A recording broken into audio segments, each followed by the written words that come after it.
Iran kembali menyerang sejumlah pangkalan militer Amerika Serikat yang berada di Timur Tengah. Kali ini mereka menargetkan fasilitas militer AS di Yordania.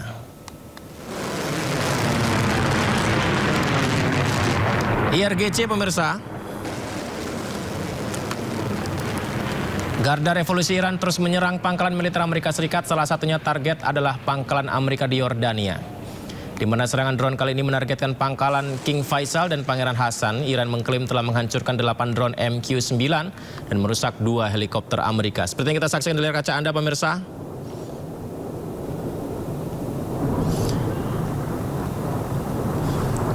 Ya, di mana saling serang dan peluncuran roket terjadi.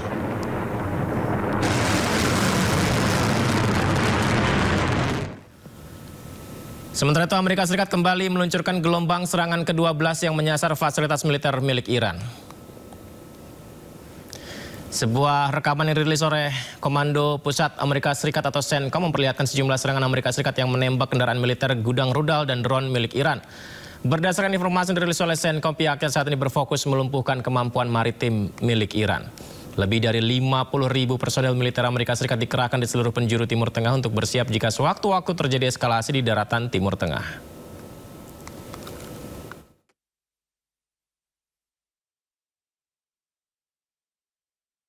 Akibat konflik yang kembali memanas antara Amerika Serikat dan Iran, sejumlah negara mengalami kelangkaan BBM, salah satunya Austria. Atas kondisi itu, sejumlah warga menyalahkan Amerika yang terus-menerus menyerang Iran.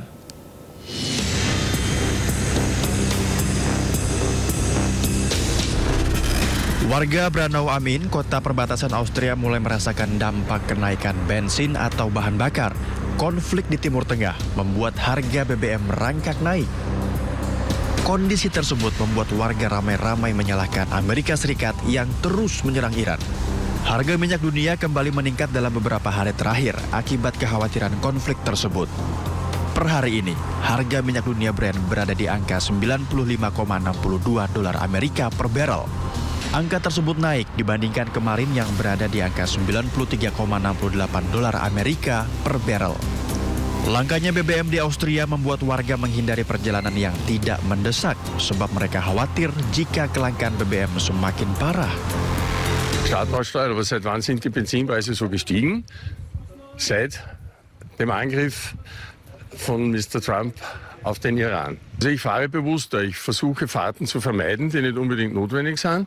Und ehrlich gestanden, es ist nicht so, dass ich völlig aufs Auto verzichte.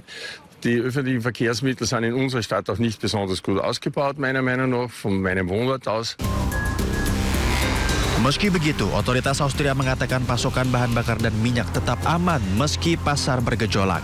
Namun mereka tidak menutup kemungkinan harga akan terus naik bila kondisi di Selat Hormuz tak kunjung membaik. Tidak hanya di Eropa, BBM di Palestina pun merangkak naik. Pasokan BBM ke Palestina juga semakin terbatas.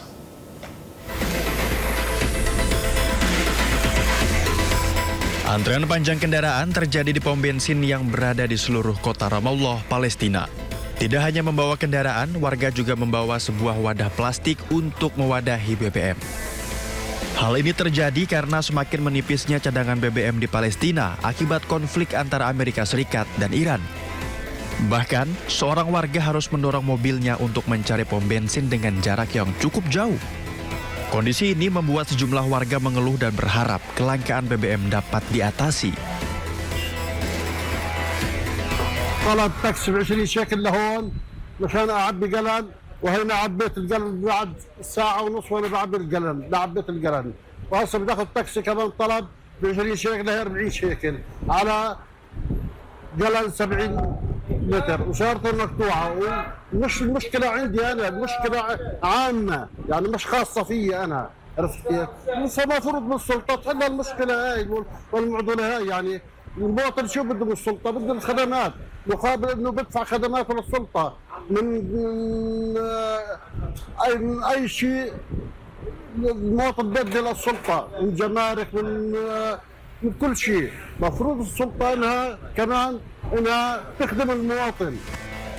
Kementerian Keuangan dan Otoritas Perminyakan Umum Palestina menyebut konflik regional yang tak kunjung usai membuat stok BBM terus berkurang. Pihak berwenang mengatakan terus berupaya untuk meningkatkan jumlah pasokan bahan bakar dalam beberapa hari mendatang. Sementara itu, Direktur Jenderal Badan Distribusi Bahan Bakar Ramallah mengatakan kelangkaan BBM akan berakhir pada awal bulan Agustus. الأزمة هاي الحالية اللي هي الإجراءات الإسرائيلية في ظل الحرب الموجودة وانخفاض كميات التوريد وتهافت الناس كمان على المحطات أدى إلى هاي الأزمة، وإن شاء الله هاي الأزمة من هون لأول الشهر أو خلال الأيامات القليلة القادمة إن شاء الله بنكون بنطلع منها زي ما وعدونا هيئة البترول ووزارة المالية. وأهم عامل هو تكدس الشيكل عندنا، والكل بيعرف هذا الموضوع، والمقاصة والأمور هاي كمان هي أدت إلى تقليص كمية التوريد للضفة الغربية. Selain itu, menurut pemerintah setempat, kelangkaan ini berkaitan dengan langkah-langkah Israel selama masa perang, berkurangnya pengiriman, serta panik buying warga Palestina. Menteri Keamanan Nasional Israel Itamar Ben-Gvir mengunjungi kompleks Masjid Al-Aqsa. Dalam kunjungannya ia memuji sejumlah warga Israel yang menurutnya telah berdoa di sana sebagai bentuk pembangkangan terhadap aturan lama yang berlaku di Masjid Al-Aqsa. Kunjungan itu menuai kecaman dari sejumlah negara Islam, diantaranya Yordania, Palestina, dan negara-negara Arab lain. Kompleks yang dikenal oleh warga Israel sebagai Bukit Bait Suci ini merupakan situs suci umat Muslim. Pengelolaan wilayah Al-Aqsa dilakukan oleh sebuah yayasan keagamaan Yordania berdasarkan aturan yang mengizinkan umat non-Muslim untuk berkunjung namun melarang mereka untuk berdoa. Namun Menteri Keamanan Nasional Israel Itamar Ben-Gvir berulang kali menyerukan warga Israel untuk berdoa di situs itu. Langkah Itamar pun dikecam oleh sejumlah negara, diantaranya Yordania, Palestina, dan sejumlah negara-negara Arab lain. Sejumlah negara tersebut menilai tindakan itu merupakan provokasi yang tidak dapat diterima. מציינים את החורבן, אבל רואים את ההתקדמות הענקית גם בהר הבית, קודם כל בהר הבית, תראו מה קורה כאן, יודעים שהם מתפללים ומרגישים כאן בעלי הבית, זה לא היה כאן אף פעם, וככה בעוד ועוד מקומות הורדנו ב-85% את הפיגועים, ובכל המקומות מבינים שמדינת ישראל היא בעלת הבית. יש עוד מה לעשות, אנחנו בעזרת השם נתקדם. Ya, mantan Presiden Venezuela Nicolas Maduro kembali menjalani proses hukum di Amerika Serikat. Di bawah pengawalan ketat, Maduro tiba di Pengadilan Federal Manhattan untuk mengikuti sidang pra-peradilan di tengah dakwaan narkoterorisme dan penyelundupan kokain yang jadi salah satu perkara internasional paling menyita perhatian. Ini adalah iring-iringan kendaraan yang dikawal polisi membawa mantan Presiden Venezuela Nicolas Maduro tiba di Pengadilan Federal Manhattan, New York, Amerika Serikat. Rekaman video ini kita bisa saksikan konvoi kendaraan berkaca gelap melaju di jalanan kota New York dengan pengamanan ketat menuju gedung pengadilan. Pemirsa, Maduro didakwa atas konspirasi narkoterorisme, konspirasi penyelundupan kokain ke Amerika Serikat, serta pelanggaran terkait senjata. Maduro dan Flores ditahan di pusat penahanan federal di Brooklyn setelah ditangkap pasukan Amerika Serikat dalam operasi militer di Caracas pada 3 Januari lalu.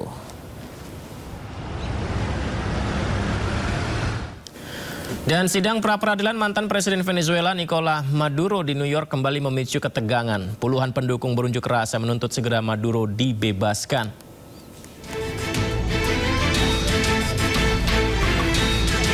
Puluhan demonstran berkumpul di depan gedung pengadilan Federal Manhattan, New York.